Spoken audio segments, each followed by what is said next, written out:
community, but in most cases, when police go to the community, the only relationships that they are building is with children and the elderly. They rarely build relationships with the gangbangers or the vulnerable community because most feel that they do not want to hear anything from them or they don't want to be bothered with the police. So when they do feel like that, then they should get with or partner with a local organization that do have ties in the community to where they can be like a liaison between both of them instead of when they go to the community, each one is looking like the enemy to one another, whether that's the vulnerable community and the police looking at each other. But that's what I see from the organization that I was with previously, which is Gideon's Army. The police kind of looked at us and our approach as negative because it was something outside the box.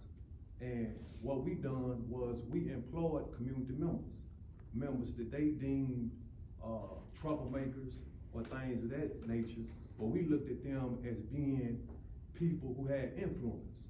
And if you can get the leaders of the community, whether they former drug dealers or they trying to come away from selling drugs, if you can employ them, get them salaries, and now let them be members to where the people who are doing negativity, they looking up to these people because they see a change that they making, then that should be commendable.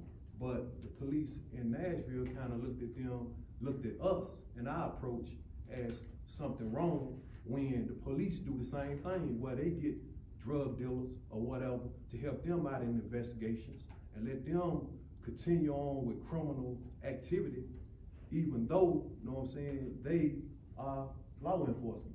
But if the community have the same approach or an organization have the same approach, it's frowned upon.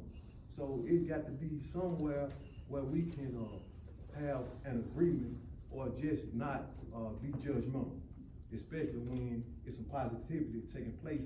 And the area that we was in, the 37208 zip code, had the highest incarceration rate in America. And we lowered the crime rate 6%, our organization. So it should have been applauded, but like I said, it was frowned upon. And I think that